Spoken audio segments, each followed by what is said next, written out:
दर्शकों, आजकल एक पुस्तक बहुत चर्चा का विषय बनी हुई है जिसका नाम है भविष्य मालिका पुराण, जिसको उड़िया भाषा में अच्युतानंद दास जी ने लिखा और उसको हिंदी भाषा में रूपांतरित किया पंडित श्री काशीनाथ मिश्र जी ने।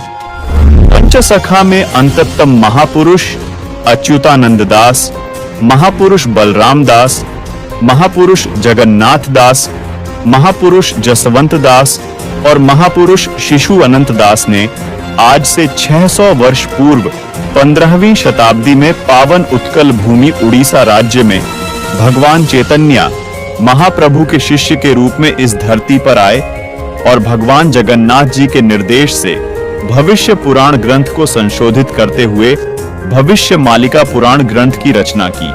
इस क्रम में उन्होंने 1,85,000 ग्रंथों के समूह की रचना ताड़ के पत्तों में की, जिसको उड़िया भाषा में लिखा गया। इस ग्रंथ में पंच सखाओं ने कलयुग के अंत में धर्म की स्थिति, भगवान श्री कल्कि जी का धरा अवतरण, धर्म स्थापना, मनुष्य समाज का उद्धार और अनंत युग तक की भगवान की लीलाओं का वर्णन विस्तार पूर्वक किया है। भविष्य मालिका में लिखी हुई प्रत्येक बात पत्थर की गाढ़ है। ये हमेशा सच साबित हुई है, जैसे कि भारत में मुगलों का अत्याचार, अंग्रेजों की गुलामी, स्वतंत्रता संग्राम की घटनाएं, स्वतंत्रता संग्राम सेनानियों का वर्णन, भारत देश का टूटकर आजाद होना, पाकिस्तान, बांग्लादेश, श्रीलंका, बर्मा देश का निर्माण, प्रथम विश्व युद्ध, द्वितीय विश्व युद्ध, अज्ञात रोग और महामारी आना आदि आदि, ये सभी घटनाएं घटित हो चुकी हैं। भविष्य मालिका पुराण के प्रस्तावना पृष्ठ पर लिखा है कि कलयुग का अंत हो चुका है। शास्त्रीय धारा एवं मनुस्मृति के आधार पर 4 युग का ही समय देखने को मिलता है। उन युगों के नाम हैं: पहला सतयुग, दूसरा त्रेता युग, तीसरा द्वापर युग और चौथा कलयुग। इन 4 युगों के बाद एक गुप्त युग भी आता है जिसको अनंत युग या आद्य सतयुग कहते हैं। इस पुस्तक में बेहद हैरान करने वाली बातें लिखी हैं। भविष्य मालिका पुराण के अनुसार सन 2032 से पूर्व संपूर्ण विश्व में सभी धर्मों और पंथों का पुनर्गठन होकर सारे विश्व में केवल सत्य सनातन धर्म प्रतिष्ठित होगा। दर्शकों, आपको बता दें कि संत अच्युतानंद जी महाराज सहित 5 पंच सखा परमात्मा कबीर जी के समकालीन रहे हैं। 1480 से 1518 तक इन महापुरुषों का जीवन काल कबीर परमात्मा के समकालीन रहा। इसी दौरान कबीर परमात्मा जी ने भी ये बातें कही थी। आइए आपको कबीर परमात्मा द्वारा कही गई बातों और भविष्य मालिका पुराण में कही गई बातों में समानता की एक झलक दिखाते हैं। कबीर सागर और भविष्य मालिका पुराण दोनों को लगभग 600 वर्ष पहले लिपिबद्ध किया गया था। कबीर सागर के स्वसंवेद बोध अध्याय में कबीर परमात्मा ने कहा है कि 5 सहस और 500 जब कलयुग बीत जाए, महापुरुष फरमान तब जग तारण को आए। कबीर परमात्मा ने कहा था कि जब कलयुग लगभग 5505 वर्ष बीत जाएगा, तब वो महापुरुष दुनिया का उद्धार करने के लिए आएगा। दर्शकों, कबीर सागर के बोध सागर अध्याय में लिखा है कि 5505 तब ये शब्द होगा सांचा।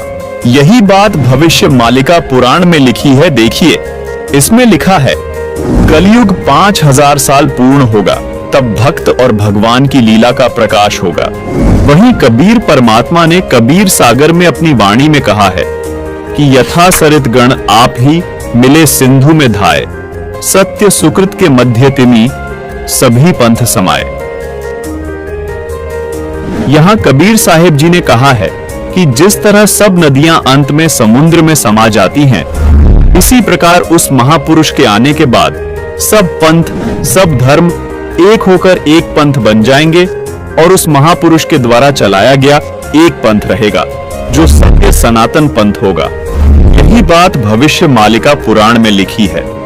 लिखा है कि भविष्य मालिका पुराण के अनुसार सन 2032 से पूर्व संपूर्ण विश्व में सभी धर्मों और पंथों का पुनर्गठन होकर सारे विश्व में केवल सत्य सनातन धर्म प्रतिष्ठित होगा। दर्शकों, अब जानना यह है कि आखिर वो महापुरुष कौन है जिसके बारे में कबीर सागर में लिखा है। जो जग तारण को आएगा वो अवतार कौन है जिसके बारे में भविष्य मालिका पुराण में लिखा है कि 2032 से पहले पहले वो महापुरुष सभी धर्मों का पुनर्गठन करके सारे विश्व में सत्य सनातन धर्म को प्रतिष्ठित कर देगा।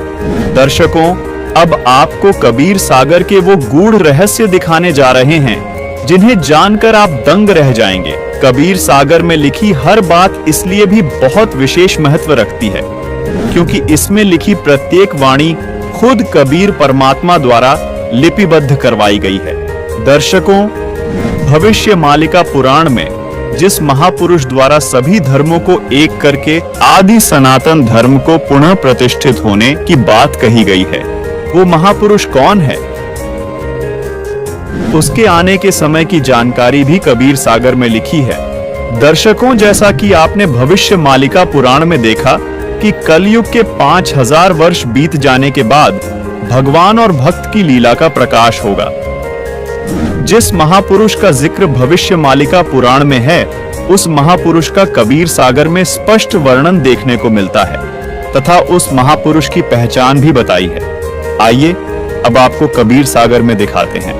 दर्शकों, कबीर सागर में बोध सागर के स्वसंवेद बोध पृष्ठ 121 पर लिखा है, चौथा युग जब कलयुग आई तब हम अपनो अंश पठाई, काल फंद छूटे नर लोई, सकल सृष्टि प्रवाणिक होई, घर घर देखो बोध विचारा, सतनाम सब ठोर उचारा, 5505 तब ये वचन होगा सांचा, कलयुग बीत जाए जब एता, सब जीव परम पुरुष पद चेता। जिसका भावार्थ ये है कि जब चौथा युग यानी कलयुग आएगा, वह कलयुग 5505 वर्ष बीत जाएगा, तब परमात्मा अपने ज्ञान का प्रकाश करने के लिए इस धरा पर आएंगे। वह सब जीव उनके अद्भुत ज्ञान को सुनकर पूर्ण परमात्मा की भक्ति करेंगे यानी सतनाम का जाप करेंगे। अब दर्शकों, सवाल ये है कि वो महापुरुष जिसका जिक्र कबीर सागर और भविष्य मालिका पुराण कर रही है, वो महापुरुष कहां आएगा और कैसे आएगा? आइए ये भी जानते हैं कि उसकी पहचान कैसे होगी। देखिए, कबीर सागर में कबीर वाणी के बोध सागर के पृष्ठ 137 पर लिखा है कि 12वें पंथ प्रकट हुए वाणी, शब्द हमारे की निर्णय थानी, अस्थिर घर का मर्म न पावे, ये 12 पंथ हम ही को ध्यावे, 12वें पंथ हम ही चलावे, सब पंथ मेट कर एक ही पंथ चलावे। भावार्थ है कि 12वें पंथ में कबीर परमात्मा की वाणी प्रकट होगी, यानी 12वें पंथ से ही कबीर साहेब जी का यथार्थ ज्ञान प्रकट होना शुरू होगा।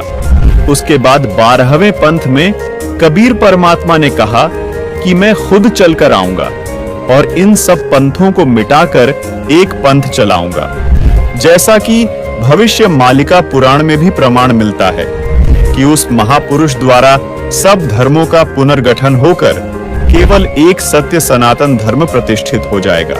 दर्शकों, कबीर सागर में लिखी इन वाणियों को पढ़ने के बाद 3 सवाल और निकलकर सामने आते हैं, जिनका जवाब हम इसी कबीर सागर में खोजेंगे। सवाल नंबर 1, ये जो वाणियां बोली गई हैं, ये कब सत्य सिद्ध होंगी? सवाल नंबर 2, वो 12वां पंथ कौन सा है जिसमें चलकर खुद कबीर साहिब जी महापुरुष के रूप में आएंगे? सवाल नंबर 3, वो महापुरुष कौन है? पहला सवाल था, ये वाणियां कब सत्य सिद्ध होंगी? इसका जवाब कबीर सागर में कबीर वाणी के बोध सागर के पृष्ठ 137 पर लिखा है।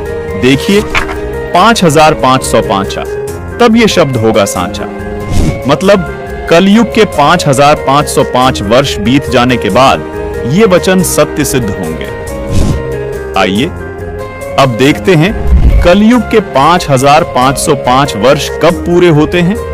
कलयुग 4,32,000 वर्ष का होता है। तो अब हमें देखना यह है कि आज कलयुग कितना बीत चुका है और कलयुग के 5505 वर्ष कब पूरे होते हैं, क्योंकि कबीर साहेब जी ने भी कलयुग 5505 वर्ष बीतने को विशेष बताया है। दर्शकों, कबीर सागर में बोध सागर के स्वसंवेद बोध पृष्ठ 121 पर लिखा है, चौथा युग जब कलयुग आई, तब हम अपनो अंश पठाई। काल फंद छूटे नर लोई, सकल सृष्टि प्रवाणिक होई। घर घर देखो बोध विचारा, सतनाम सब ठोर उचारा। 5505 तब ये वचन होगा सांचा। कलयुग बीत जाए जब एता, सब जीव परम पुरुष पद चेता। अब आपको दो पवित्र पुस्तकों से प्रमाणित करते हैं कि कलयुग के 5505 वर्ष कब पूरे हुए। दर्शकों, आपको यहां हम याद दिलाना चाहेंगे कि इन दोनों पुस्तकों को आदरणीय शंकराचार्य जी व पूरा हिंदू समाज प्रमाणित मानता है। पहली पुस्तक का नाम है ज्योतिर्मय ज्योतिर्मठ, जिसके संपादक, लेखक एवं संकलन करता है विष्णुदत्त शर्मा, और दूसरी पुस्तक का नाम है हिमालय तीर्थ, जिसके प्रकाशक है रणजू चक्रवर्ती। आदि शंकराचार्य की जीवनी पुस्तक में लिखा है कि आदि शंकराचार्य जी का जन्म ईशा जी से 508 वर्ष पहले हुआ था। फिर पुस्तक हिमालय तीर्थ में भविष्यवाणी की है, जो आदि शंकराचार्य जी के जन्म से पहले की है। कहा है कि आदि शंकराचार्य जी का जन्म कलयुग के 3000 वर्ष बीत जाने के बाद होगा। अब गणित की रीति से जांच करके देखते हैं कि वर्तमान में यानी सन 2024 में कलयुग कितना बीत चुका है। आदि शंकराचार्य जी का जन्म ईशा जी से 508 वर्ष पहले हुआ था। आदि शंकराचार्य की जीवनी पुस्तक के अनुसार शंकराचार्य जी का जन्म हुआ कलयुग 3000 वर्ष बीत जाने पर, मतलब वर्ष 2024 में कलयुग बीत चुका है 3000 जमा 2532 वर्ष, यानी गणित के हिसाब से आज कलयुग 5532 वर्ष बीत चुका है। दर्शकों, अब देखना यह है कि आज 2024 में से कितने वर्ष कम करने पर कलयुग के 5505 वर्ष पूरे होते हैं।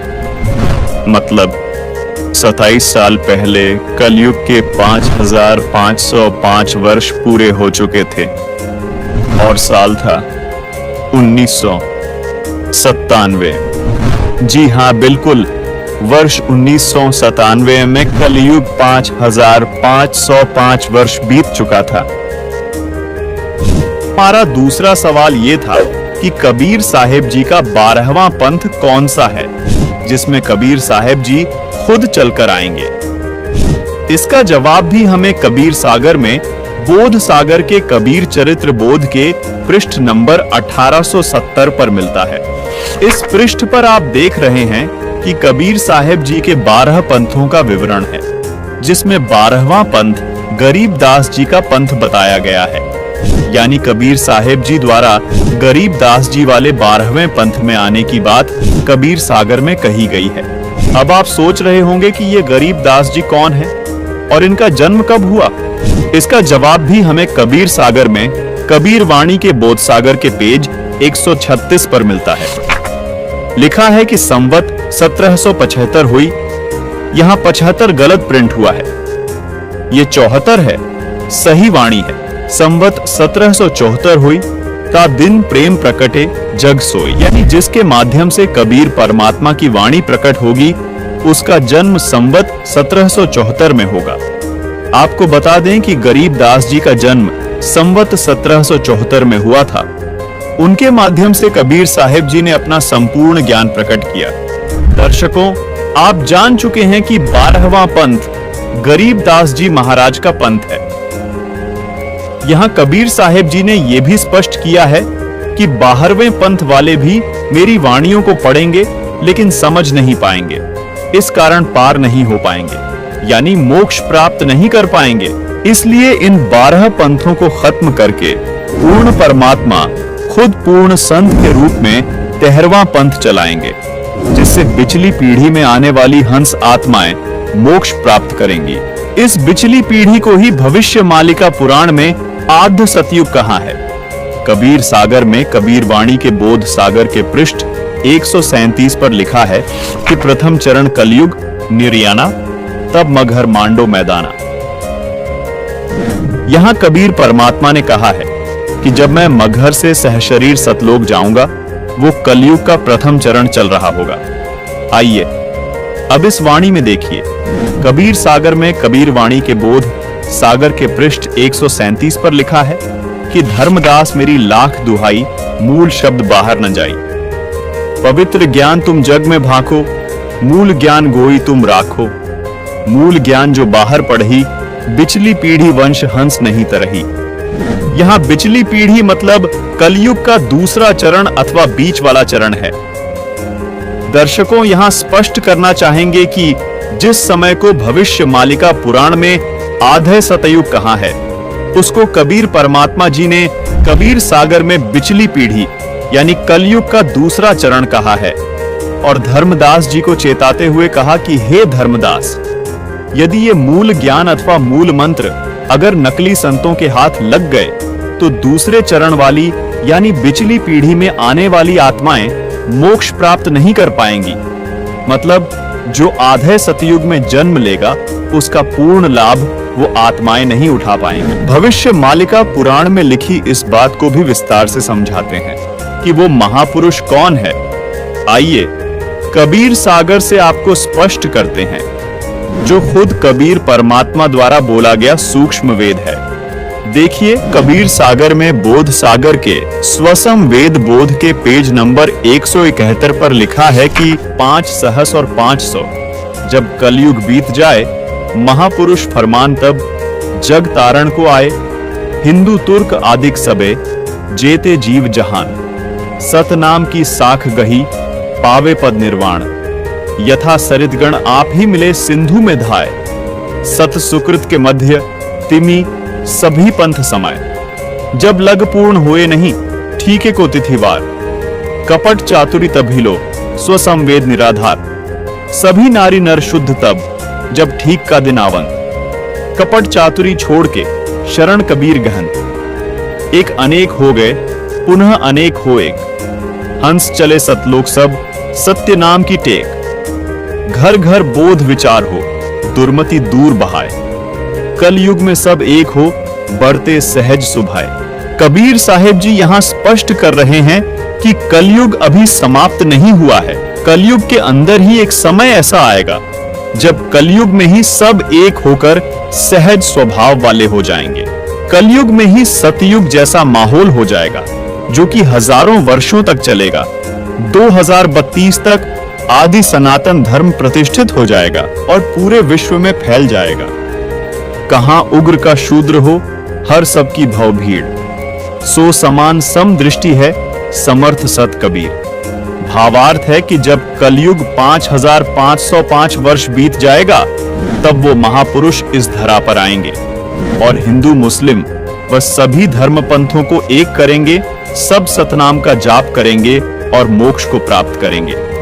दुनिया के जितने भी धर्म व पंथ है वो सभी उस महापुरुष के द्वारा चलाए गए 13वें पंथ जो आदि सनातन पंथ होगा उसमें ऐसे मिल जाएंगे जैसे सभी नदियां बड़े समुद्र में मिल जाती हैं। जब वो समय आएगा तब पृथ्वी के सभी मनुष्यों का स्वभाव सहज और शुद्ध हो जाएगा, सबकी बुद्धि निर्मल हो जाएगी, सब पाप करने से डरेंगे, यानी नर नारी कपट चतुराई छोड़कर कबीर परमात्मा की शरण ग्रहण करेंगे। दर्शकों, यहाँ पर हम आपको ये भी बताना चाहेंगे कि कलयुग अभी खत्म नहीं हुआ है। कलयुग अपने समय अनुसार ही समाप्त होगा, जो है 4,32,000 वर्ष। दर्शकों, अब आपको कलयुग के अंतिम चरण यानी जब कलयुग समाप्त होगा उस विषय में बताते हैं। कलयुग के तीसरे चरण यानी कलयुग के अंत में कल की अवतार जन्म लेगा जो राजा हरिश्चंद्र वाली आत्मा ही होगा। उस समय कलयुग की हालत बहुत खराब हो जाएगी, मनुष्य मनुष्य को खाने लगेगा और जिस भी मनुष्य में भक्ति का बीज नहीं होगा उसको कल की अवतार यानी राजा हरिश्चंद्र वाली आत्मा अपनी तलवार से काटकर समाप्त कर देगा और सतयुग की स्थापना करेगा। कल की अवतार सिर्फ उन्हें छोड़ेगा जिनके अंदर भक्ति का बीज होगा, यानी भगवान की चाह बाकी होगी। दर्शकों, जैसा कि हम आपको पहले बता चुके हैं कि 1997 में कलयुग के 5505 वर्ष पूरे हो चुके हैं और 1997 में स्वयं कबीर परमात्मा इस धरातल पर आकर संत रामपाल जी महाराज को मिले और उन्हें सार नाम व सार शब्द देने का आदेश दिया। अब आपको यह बात जानकर हैरानी होगी, जिस महापुरुष की बात भविष्य मालिका पुराण और कबीर सागर कर रहे हैं, वो महापुरुष कोई और नहीं बल्कि संत रामपाल जी महाराज ही हैं। जो महापुरुष 13वें पंथ का प्रवर्तक होगा, वो संत कोई और नहीं बल्कि संत रामपाल जी महाराज ही हैं। संत रामपाल जी महाराज ही वो संत हैं जो सब धर्मों को एक करके आदि सनातन धर्म की स्थापना करेंगे। संत रामपाल जी महाराज ही वो संत हैं जो 31 वर्ष से अपने भक्तों को 3 समय की आरती करवाते हैं। संत रामपाल जी महाराज गरीबदास जी महाराज वाले पंथ से हैं। संत रामपाल जी महाराज जी जो अद्भुत ज्ञान दे रहे हैं, उसी से सभी धर्म व पंथ एक होकर आदि सनातन धर्म में प्रवर्तित हो जाएंगे। दर्शकों, हम आपको ये भी बताना चाहेंगे कि संत रामपाल जी महाराज सन 1994 से ही, यानी जब से संत रामपाल जी को अपने गुरुदेव से नाम दीक्षा देने का आदेश हुआ है, तब से ही संत रामपाल जी 3 समय की संध्या आरती करते व करवाते हैं, जो मनुष्य के मोक्ष में सहयोगी है। दर्शकों, ऋग्वेद में भी प्रमाण है कि जो पूर्ण संत आएगा वो 3 समय की संध्या आरती करने को देगा। आइए आपको ऋग्वेद में प्रमाण दिखाते हैं। यह है ऋग्वेद मंडल 8 सूक्त 1 मंत्र 29, जिसमें साफ साफ लिखा है कि पूर्ण संत 3 समय की संध्या सुबह, दोपहर और रात्रि तीनों संध्या में परमात्मा की स्तुति करवाएगा। दर्शकों, इससे सिद्ध होता है कि संत रामपाल जी महाराज ही पूर्ण संत है जो विश्व का कल्याण करेंगे, और इस बात की वेद भी गवाही देते हैं। संत रामपाल जी महाराज का नारा है कि जीव हमारी जाति है, मानव धर्म हमारा, हिंदू मुस्लिम सिख ईसाई धर्म नहीं कोई न्यारा। संत रामपाल जी महाराज एकमात्र ऐसे संत हैं जिनके पास वास्तविक सत नाम है, जो कि उन्होंने गरीबदास जी द्वारा रचित अमर ग्रंथ सूक्ष्म वेद से प्रमाणित करके दिखाया है। दर्शकों, अब आपको ये बताते हैं कि क्यों सभी धर्म व सभी पंथ संत रामपाल जी महाराज द्वारा चलाए गए आदि सनातन पंथ में मिल जाएंगे।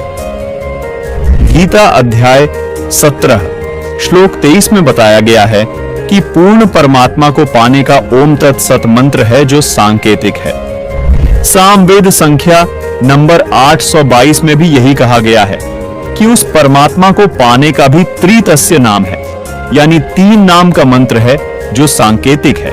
दर्शकों, अब आपको पवित्र कुरान शरीफ का एक ऐसा भेद बताते हैं जिसे जानकर आप हैरान रह जाएंगे। पवित्र कुरान शरीफ में 2 आयत ऐसी हैं जिनके बारे में सभी अनुवादक स्वयं कहते हैं कि इन 2 आयतों का अर्थ स्वयं खुदा ही जानता है। वो 2 आयत कौन सी हैं? आइए दिखाते हैं।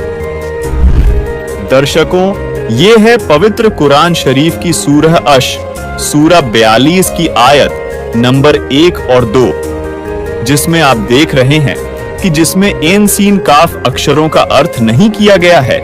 आइए इसे विस्तार से समझाते हैं। एन अरबी भाषा की वर्णमाला का अक्षर है जो देवनागरी यानी हिंदी वर्णमाला का अ अक्षर है। सीन अरबी भाषा की वर्णमाला का अक्षर है जो देवनागरी हिंदी भाषा का स अक्षर है। इसी तरह काफ भी अरबी वर्णमाला का अक्षर है जो देवनागरी हिंदी वर्णमाला का क अक्षर है।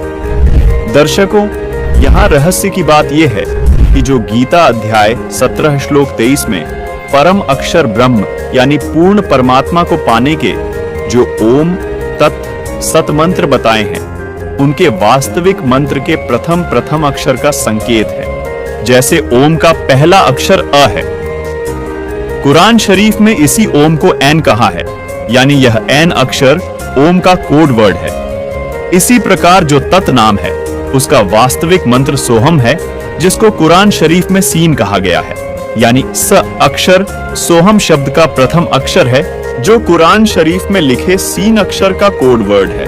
इसी प्रकार कुरान शरीफ में बताया गया काफ मंत्र गीता में बताए गए तीसरे सत मंत्र के वास्तविक मंत्र का पहला अक्षर है, जो कोड वर्ड है। इसका खुलासा यहां नहीं किया जा सकता। ये केवल संत रामपाल जी महाराज ही बताएंगे।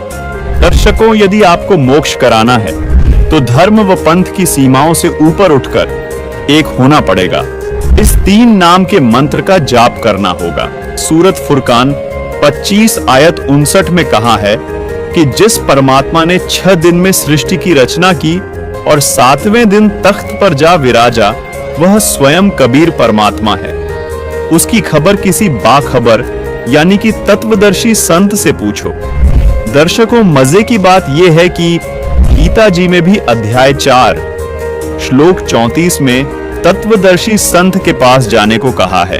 दर्शकों, ये 3 सांकेतिक नाम जो गीता, वेद व कुरान शरीफ में बताए गए हैं, ये मंत्र संत रामपाल जी महाराज सन 1997 से अपने शिष्यों को दीक्षा में दे रहे हैं।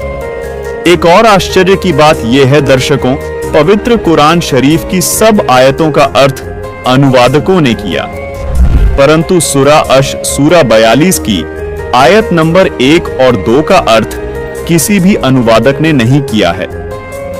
इससे भी स्पष्ट हो जाता है कि पूरा मुस्लिम समाज इस मूल मंत्र के रहस्य को नहीं जानता, जो पूर्ण कल्याणकारक है, जिसको खुदा कबीर ने संत गरीबदास को बताया तथा फिर संत रामपाल जी तक पहुंचाया है।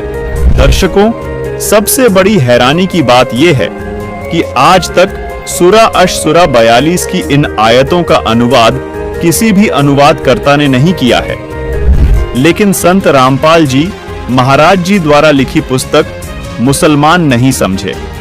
ज्ञान कुरान में इन आयतों व मंत्रों एन सीन काफ को पेज नंबर 12 पर पूरे विस्तार से समझाया है। हमारी सभी मुसलमान भाइयों से अपील है कि कृपया संत रामपाल जी महाराज द्वारा लिखी ये पुस्तक मुसलमान नहीं समझे, ज्ञान कुरान अवश्य पढ़ें व अपना जीवन धन्य बनाएं। गीता, वेद व कुरान में बताए गए ये सांकेतिक मंत्र केवल संत रामपाल जी महाराज के पास है। इसलिए सभी धर्म व सभी पंथ केवल संत रामपाल जी महाराज से ही नाम दीक्षा लेकर मोक्ष प्राप्त कर सकते हैं।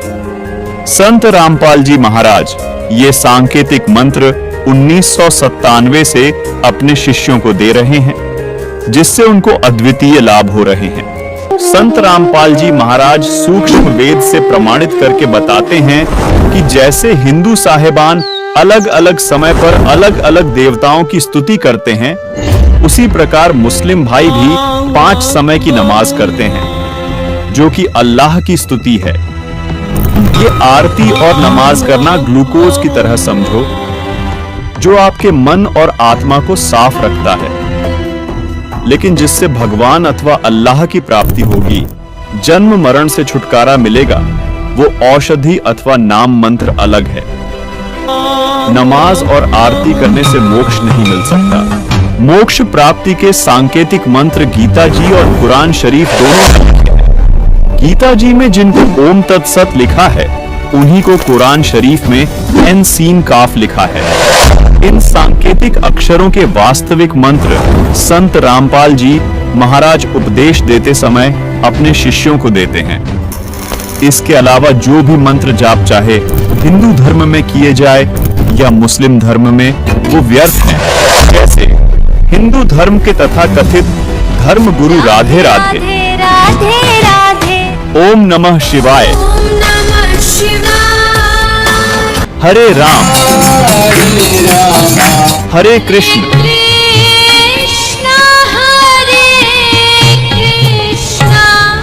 ओम भगवते वासुदेवाय नमः मंत्र देते हैं। ओम नमो भगवते वासुदेवाय आप जपें। इसलिए शास्त्र विरुद्ध है। इसी प्रकार मुसलमान भाई कलमा पढ़ते हैं, उससे भी कोई लाभ नहीं होगा, क्योंकि वो कुरान में लिखे एन सीन काफ मंत्रों से मेल नहीं खाते। कुरान के अनुसार हक पूजा के यही 3 मंत्र हैं, जो सांकेतिक है, जिनको केवल बाखबर ही बता सकता है। दर्शकों से हमारा निवेदन है कि यदि आपको मोक्ष चाहिए, तो जो भक्ति संत रामपाल जी महाराज बता रहे हैं, वो ही भक्ति करनी होगी। क्योंकि संत रामपाल जी महाराज के अतिरिक्त कोई भी तत्वदर्शी संत अथवा बाखबर इस पृथ्वी पर नहीं है।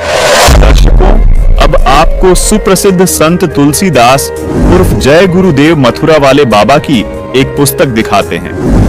पुस्तक का नाम है जय गुरुदेव की अमर वाणी भाग 2, जिसके पेज नंबर 59 पर एक भविष्यवाणी मिलती है। बाबा जय गुरुदेव ने 28 अगस्त 1971 को एक भविष्यवाणी की थी, जिसमें बाबा जय गुरुदेव जी ने बताया कि महापुरुष का जन्म भारतवर्ष के छोटे से गांव में हो चुका है और वह व्यक्ति मानव इतिहास का सबसे महत्वपूर्ण व्यक्ति बनेगा। उसे जनता का इतना बड़ा समर्थन प्राप्त होगा कि आज तक किसी को नहीं मिला है। वह महापुरुष नए सिरे से विधान को बनाएगा और वह विश्व के संपूर्ण देशों पर लागू होगा। उसका एक झंडा होगा, उसकी एक भाषा होगी। दर्शकों, बाबा जय गुरुदेव ने 7 सितंबर 1971 को एक और भविष्यवाणी की है।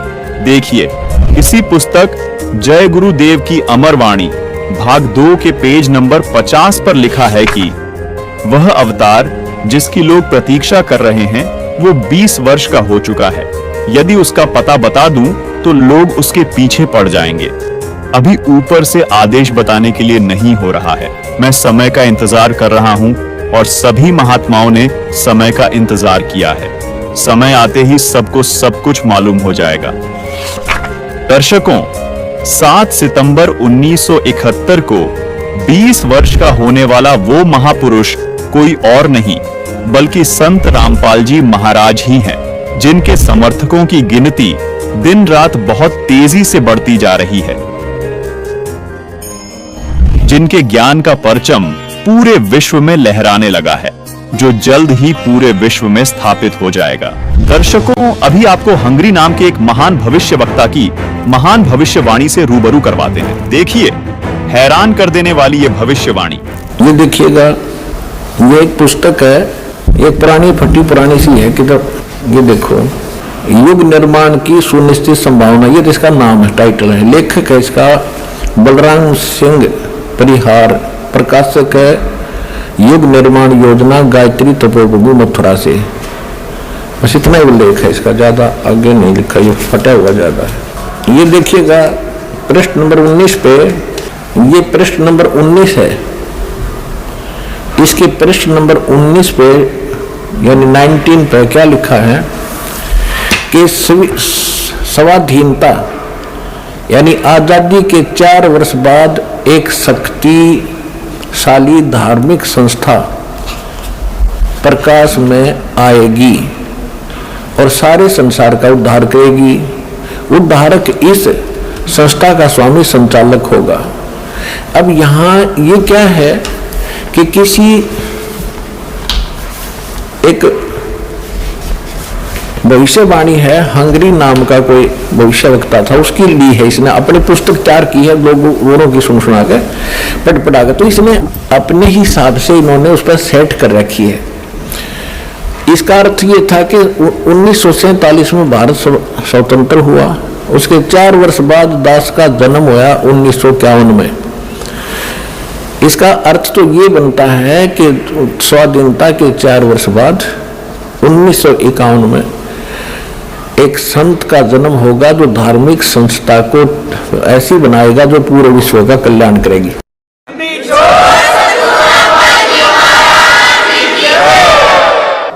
यहाँ थोड़ी सी गड़बड़ कर जाते हैं, अब और दिखाते हैं। ये देखिएगा, ये 23 पृष्ठ पे है, ये 23 पृष्ठ है। इस 23 पृष्ठ पे यहाँ लिखा है, इस संगठन का स्वामी संचालक कोई ग्रस्त व्यक्ति होगा। अब तक दुनिया में सबसे बड़े विचारक के रूप में ख्याति प्राप्त करेगा। वह व्यक्ति सामाजिक उत्तरदायित्वों से लेकर संसार के सब देश शांतिपूर्ण कैसे रहें उसकी यह व्यवस्थित आचार संहिता तैयार करेगा। उसके जीवन भर के संग्रहित विचारों को यदि एक पुस्तक में लिखा जाए तो बहुत बड़ी पुस्तक बन जाएगी। इसका अर्थ ये है। यहां एक 29 पृष्ठ पे देखिएगा, 29 पृष्ठ पे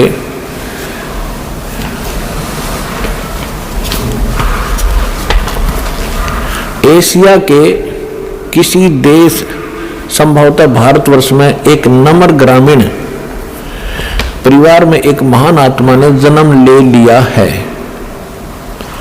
जो एक महान आध्यात्मिक क्रांति का सूत्रपात, संचालन और नियंत्रण करेगा। इसके पीछे क्रियाशील आत्माओं की शक्ति होगी जो संसार की वर्तमान विकृत परिस्थितियों को बदल डालेंगी।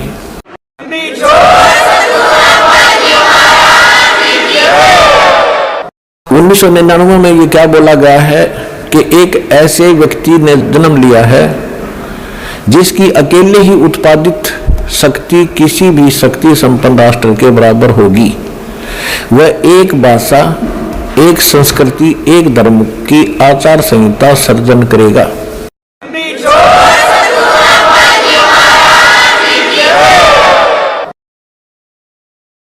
यह देखिएगा 43 पृष्ठ पे,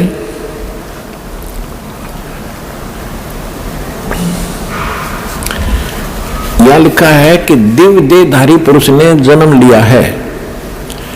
वे सबके मन में प्रसन्नता भरेंगे, दुनिया भर के कष्ट दूर करेंगे। अन्यायी और अत्याचारियों को भी वे ठीक करेंगे। रात्रि के प्रथम पहर में जब मैं प्रगाढ़ निद्रा में होता हूं तो स्वप्न में एक दिव्य पुरुष को देखता हूं, दिव्य व्यक्ति को।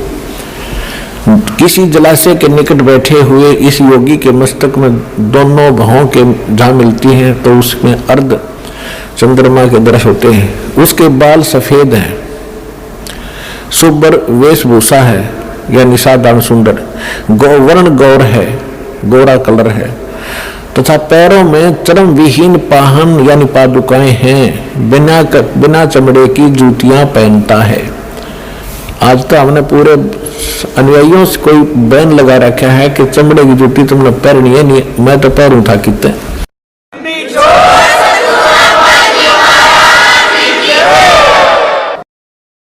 अब देखिएगा इसके पृष्ठ नंबर 72 पे, इसके 72 पृष्ठ पे देखिएगा,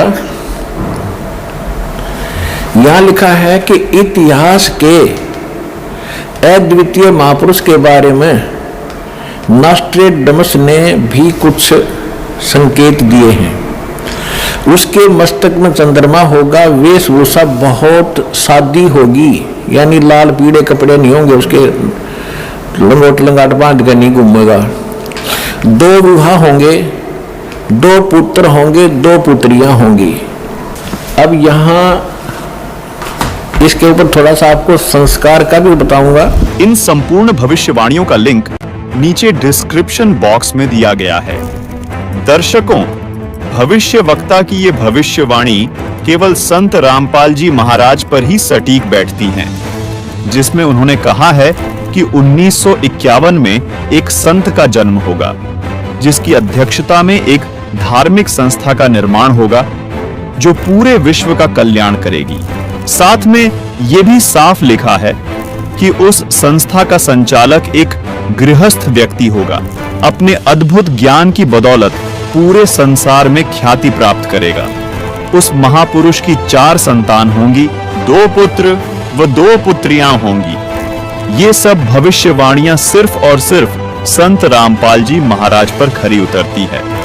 संत रामपाल जी महाराज का जन्म एक साधारण ग्रामीण परिवार में हुआ।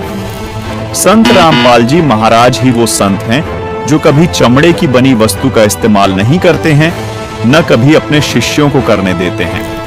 भविष्यवाणी में यह भी लिखा है कि उस संत के बाल सफेद होंगे। अतः इस महान भविष्यवक्ता की भविष्यवाणी भी यही सिद्ध करती है कि वो महापुरुष कोई और नहीं, संत रामपाल जी महाराज ही हैं। दर्शकों, अब आपको राजस्थान राज्य के एक सुप्रसिद्ध संत बाबा रामदेव की भविष्यवाणी भी दिखाते हैं। यह है पुस्तक 24 प्रमाण, जिसके पेज नंबर 65 पर लिखा है कि नगर कोट नहीं, जाट कहां सी, मुखबंद होके कवि गुण गासी। यहाँ बाबा रामदेव जी कह रहे हैं कि वह महापुरुष जाट जाति में आएगा और कवि यानी कबीर परमात्मा के गुण गाएगा। संत रामपाल जी महाराज का जन्म एक किसान परिवार में जाट जाति में हुआ है। संत रामपाल जी महाराज एकमात्र ऐसे संत हैं जो कबीर देव यानी कबीर परमात्मा के गुण 1988 से संसार को सुना रहे हैं। इसी पुस्तक 24 प्रमाण के पेज नंबर 111 पर देखिए, संत रामपाल जी महाराज के बारे में एक और भविष्यवाणी की गई है।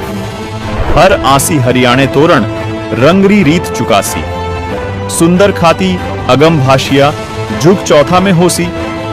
यहां भी संत रामदेव जी अपनी वाणी में साफ साफ कह रहे हैं कि वो महापुरुष हरियाणा में आएंगे और चौथे युग यानी कलयुग में आएंगे। दर्शकों, जिस समय संत रामपाल जी महाराज का जन्म हुआ उस समय गांव धनाना जिला सोनीपत पंजाब प्रांत में था, जो बाद में 1966 में पंजाब से अलग होकर हरियाणा प्रांत का हिस्सा बना।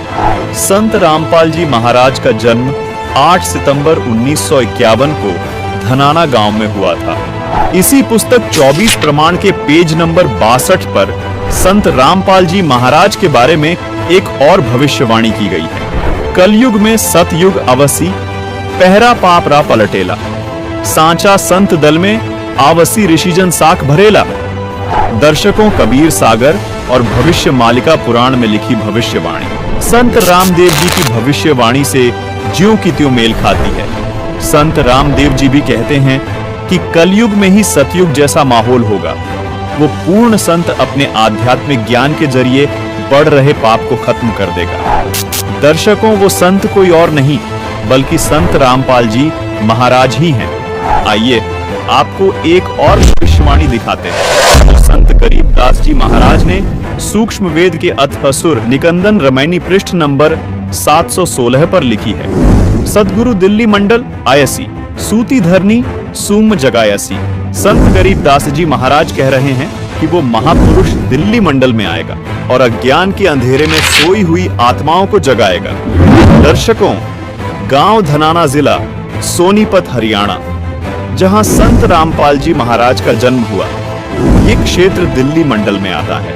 अभी आपको गुरु नानक देव जी भाई बाने वाली जन्म साखी से भी प्रमाणित करते हैं कि वो महापुरुष जो कबीर जी और नानक जी के बाद इस धरा पर आएगा वो जाट जाति में आएगा। इन सभी भविष्यवाणियों ने भी सिद्ध कर दिया कि वो अवतार जिसकी लोग प्रतीक्षा कर रहे थे वो कोई और नहीं, संत रामपाल जी महाराज ही हैं। दर्शकों, संत रामपाल जी महाराज के बारे में और भी बहुत से महान भविष्य वक्ताओं की भविष्यवाणियां देखने के लिए डिस्क्रिप्शन बॉक्स में इस वीडियो का लिंक डाला है। लिंक पर क्लिक करके उन सभी महत्वपूर्ण भविष्यवाणियों को भी जरूर देखें। संपूर्ण जानकारी के लिए इस वीडियो को पूरा देखिएगा। दर्शकों, संत रामपाल जी महाराज पूरे हिंदुस्तान में नहीं बल्कि पूरे विश्व में बहुत मशहूर होते जा रहे हैं। संत रामपाल को जुड़ी हुई रामपाल जी को कर रहा हूँ। उनके अनुयायी आपको कहीं ना कहीं उनका प्रचार प्रसार करते हुए जरूर दिखाई दे जाएंगे।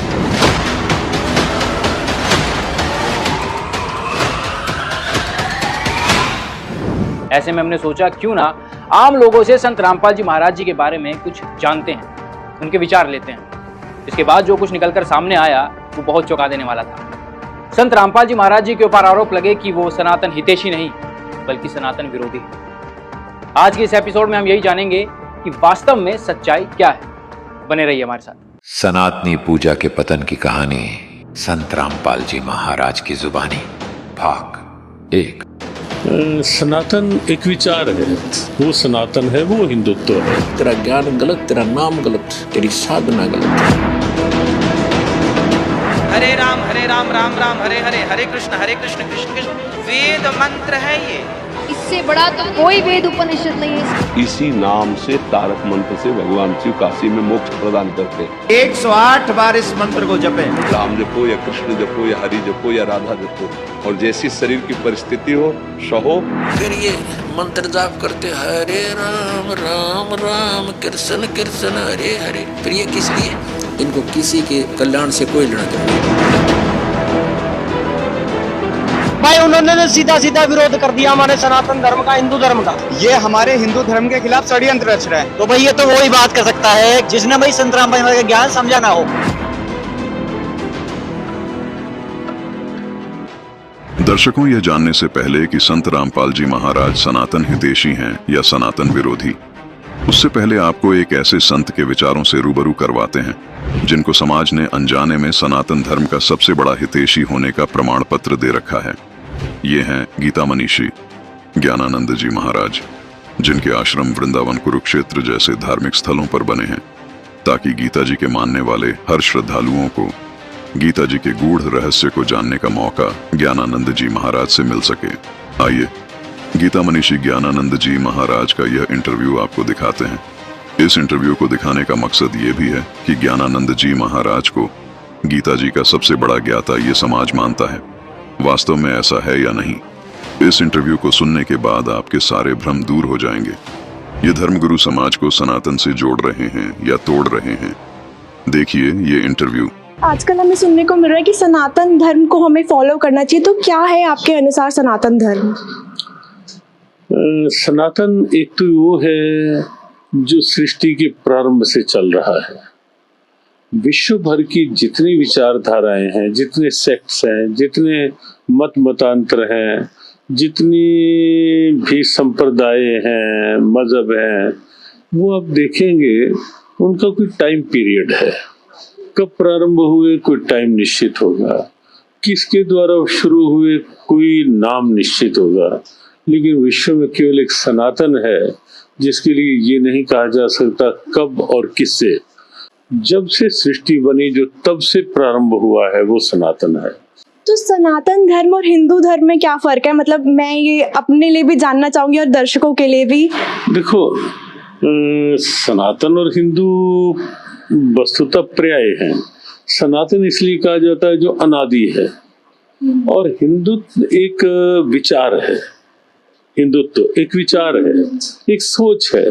वो सोच है जिसमें उदारता है, जिसमें विश्व बंधुत्व है, जिसमें जीवन मूल्यों का सम्मान है, जिसमें आदर्शों का सम्मान है, जिसमें किसी को कष्ट देकर सुख पाने की भावना नहीं है, कष्ट सहकर भी जिसमें सुख देने की भावना है, वो सनातन है, वो हिंदुत्व है। तो पर्याय है, लेकिन एक सोच है उदारता की, एक सोच है सद्भावना की, और एक सोच है मानवीय मूल्यों से लेकर के विश्व बंधुत्व तक की। जी महाराज जी, जैसे मैं गीता का अध्ययन करती हूँ, मैं खुद भी धार्मिकता की तरफ काफ़ी रुचि रखती हूँ, तो मैंने इस अध्याय 4 में पढ़ा था कि ऐसा कोई ज्ञान था जो लुप्त हो गया था और उसको दोबारा जगत में लाने के लिए गीता का ज्ञान लिखा गया था। तो क्या ज्ञान था वो, और क्यों जो उस टाइम पे भक्ति हुई बीच में, क्या वो गलत थी? सबसे पहली बात तो ये बेटे कि गीता का ज्ञान लिखा नहीं गया। जी, बोला गया था, मैं माफी चाहूंगी मैं उसके लिए। हाँ जी, द्वारा उपदेश के रूप में दिया गया था। और दूसरी बात है, जब अर्जुन को कुरुक्षेत्र में भगवान उपदेश दे रहे होते हैं तो वहाँ वो कहते हैं कि बीच में एक समय ऐसा आया, सा काले निहमैता युगो नष्टा परंतप, ये योग की स्थितियां लुप्त हो गई थी। तो ये तो हम सब देखते ही हैं कि सूर्य के प्रकाश के आगे भी कहीं ना कहीं बादल आ जाते हैं, लेकिन फिर समय आता है जब हवाएं चलती हैं, बादल छटते हैं, सूर्य का प्रकाश फिर आगे आ जाता है। तो ऐसे ही समय के साथ साथ कुछ काल ऐसा बीच में रहा जिसमें योग का, ज्ञान का कहीं ना कहीं लोप सा हो गया। जैसे सूर्य बादलों से आच्छादित हो जाता है, तो कई ऐसी परंपराएं आ गई। तो ये बात केवल आज की नहीं है, क्योंकि आज की तो हम देखें तो भक्ति काल बीच में आया, जैसे भक्ति भाव का प्रभाव बढ़ा। लेकिन ये बात जो भगवान कृष्ण कह रहे हैं, इस बात को भी 5160 साल हो चुके हैं। तो ये उससे भी कहीं कहीं पहले की बात है, ये जो लुप्त हुआ और फिर से भगवान अर्जुन को दे रहे हैं।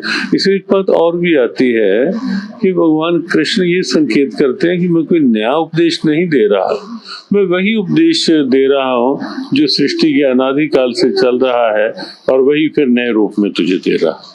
जी, एक और मैं आपसे पूछना चाहूंगी सवाल कि ऐसा क्या ज्ञान है, ऐसे कौन से मंत्र है जो हमें जाप करने चाहिए जिससे हमारे प्रारब्ध के कर्मों का नाश हो जाएगा? देखो, जब तक जाप की बात है, मंत्र की बात है, ये अपनी अपनी निष्ठा का भाव है।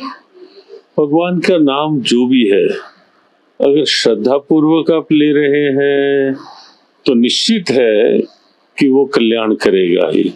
हाँ, एक ही मंत्र का किया जाए, अगर कहीं से दीक्षित मंत्र है तो उसी का ही करना चाहिए, ये विश्वास रख करके कि उस मंत्र में पूर्ण क्षमता है, उस मंत्र में पूर्ण ऊर्जा है, वो मंत्र मेरा हर स्थिति परिस्थिति में साथी, सहायक, सहारा, रक्षक है।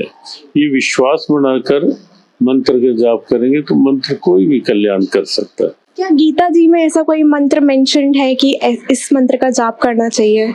गीता जी में ये तो आया है कि भगवान कहते हैं कि यज्ञ नाम जप यज्ञ, उसमें जप यज्ञ, जप को भी भगवान ने यज्ञ कहा है। मां मनुस्मर युद्ध चाहिए कहा है, बार बार कहा है कि मेरा स्मरण करते रहो। लेकिन पर्टिकुलर गीता में ऐसा नहीं है कि इसी नाम का ही स्मरण करो, क्योंकि उसके लिए भगवान ने एक बात कही गीता में कि पार्थ, इसके लिए तुम किसी ऐसे तत्वदर्शी गुरु का आश्रय लो, वो तुम्हें तुम्हारी मानसिक स्थिति देख करके तुम्हें ज्ञान का उपदेश देंगे, मंत्र का उपदेश देंगे, फिर उस पथ पर चलो। अर्थात भगवान ने भी गुरु परंपरा का सम्मान किया है। तद विद्धि प्रणिपातेन परिप्रश्नेन, चौथे अध्याय की बात जो आपने कही, तो ये चौथे अध्याय में ही 34वां श्लोक है, जहाँ भगवान कहते हैं स्मरण तो करो भगवान का, लेकिन किसी तत्वदर्शी गुरु की शरण में रह करके उनसे ज्ञान का मंत्र का उपदेश लेकर। मैं एज अ श्रद्धालु कैसे आइडेंटिफाई करूं कि कौन है तत्वदर्शी संत? देखो, ये केवल कहने से नहीं होता, ये केवल लिखने से भी नहीं होगा कि हम ये लिखें कि हम तत्वदर्शी के रूप में आए हैं फरीदाबाद। वो केवल कहने ना कहने, और अगर कोई कह के बोल रहा है कि ये न है, तो वहाँ विचार करना चाहिए। लेकिन वो अपनी अंदर की आस्था ही बता देती है, निकटता ही बता देती है, कहीं ना कहीं भाव, अंदर का भाव ही बता देता है कि मुझे कहाँ जुड़ना है, कहाँ।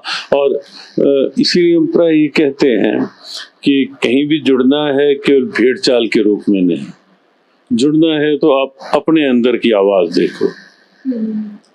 कब जुड़ना चाहिए? जब अंदर से आवाज आ जाए। कहाँ जुड़ना चाहिए? जहां से अंदर की आवाज आ जाए और स्वयं को लगने लगे कि ये क्या ठीक है। और ये निश्चित है कि जब अपना भाव अच्छा होता है तो आगे निश्चित वैसा प्रभाव मिल ही जाता है। तो अभी बहुत बहुत शुभकामनाएं, और चर्चा फिर करेंगे। सबको जय श्री कृष्ण जी, धन्यवाद जी। तो दर्शकों, आपने ज्ञानानंद जी महाराज के विचार सुने। ज्ञानानंद जी महाराज को हिंदू समाज गीता जी का सबसे बड़ा मर्मज्ञ ज्ञाता मानता है, जिनकी अगुवाई में हर वर्ष अंतर्राष्ट्रीय गीता महोत्सव कुरुक्षेत्र में मनाया जाता है। जो संत अंतर्राष्ट्रीय स्तर पर भारत का प्रतिनिधित्व एक धार्मिक गुरु के तौर पर करता है, उन्हें यह भी नहीं पता कि गीता जी में किसी पर्टिकुलर यानी किसी विशेष मंत्र का जिक्र है या नहीं। इसका मतलब क्या? गीता मनीषी ज्ञानानंद जी महाराज ने गीता अध्याय नंबर 8 श्लोक नंबर 13 नहीं पढ़ा, जिसमें गीता ज्ञानदाता ब्रह्म साफ साफ कह रहा है कि हे अर्जुन, मेरा केवल एक ओम अक्षर का मंत्र है। चलिए एक बार फिर सुन लीजिए ज्ञानानंद जी के विचार। जब एंकर ने पूछा कि क्या गीता में कोई विशेष मंत्र का जाप करने के लिए लिखा है, तो देखिए ज्ञानानंद जी ने क्या कहा। क्या गीता जी में ऐसा कोई मंत्र मेंशन्ड है कि इस मंत्र का जाप करना चाहिए? गीता जी में ये तो आया है कि ये भगवान कहते हैं कि यज्ञ नाम जप यज्ञ, उसमें जप यज्ञ, जप को भी भगवान ने यज्ञ कहा है। मां मनुस्मर युद्ध चाहिए कहा है, बार बार कहा है कि मेरा स्मरण करते रहो। लेकिन पर्टिकुलर गीता में ऐसा नहीं है कि इसी नाम का ही स्मरण करो। दर्शकों, ज्ञानानंद जी महाराज के विचार सुनने के बाद ऐसा लगता है कि उन्होंने गीता जी को सिर्फ कंठस्थ याद किया है। गीता जी में बताई गई भक्ति साधना पर अमल नहीं किया है। केवल गीता जी पढ़ने से बात नहीं बनेगी, गीता जी को फॉलो करना पड़ेगा। उसमें जो भक्ति विधि लिखी है उसके अनुसार साधना करने से बात बनेगी। ऐसे अज्ञानी धर्म गुरुओं के बारे में परमात्मा की वाणी है कि गीता और भागवत पढ़ें, ये बांचे पुराण 18, जड़ को अंधा पत्ते खिलावे, ये भूले सिरजनहारा। इन्हीं तथा कथित धर्म गुरुओं ने सनातन धर्म का बेड़ा गर्क कर दिया है, क्योंकि गीता अध्याय 8 श्लोक 13 में गीता ज्ञानदाता कहता है कि मुझे प्राप्त करने का केवल एक ओम अक्षर है, इससे मेरे स्तर तक की मुक्ति संभव है। फिर पूर्ण मुक्ति प्राप्त करने के लिए अन्य प्रभु का जिक्र करते हुए गीता अध्याय 18 के श्लोक 62 में कहा है कि अर्जुन उस परमेश्वर की शरण में जा, जिसको गीता जी अध्याय 17 के श्लोक 23 में बताया है कि वह मंत्र ओम तत् सत है। लेकिन ज्ञानानंद जी कह रहे हैं कि गीता में कोई विशेष मंत्र नहीं है, जो कि उनकी अज्ञानता को दर्शाता है। इनको यह भी नहीं पता कि गीता जी के अध्याय 8 के श्लोक 13 में ब्रह्म का विशेष मंत्र ओम है और गीता अध्याय 17 के श्लोक 23 में परम अक्षर ब्रह्म का विशेष मंत्र ओम तत् सत है, जो आदि अनादि मंत्र है। इन्हीं मंत्रों का जाप करके साधक परमात्मा को प्राप्त कर सकता है, जिसको गीता अध्याय 8 श्लोक 3 में परम अक्षर ब्रह्म कहा है। गीता अध्याय 15 श्लोक 17 में जिसको उत्तम पुरुष कहा है, जिसको गीता जी अध्याय 17 के श्लोक 23 में सच्चिदानंद घन ब्रह्म कहा है। दर्शकों, इन तथा कथित गीता के ज्ञाताओं ने सनातन धर्म का बेड़ा गर्क कर दिया है।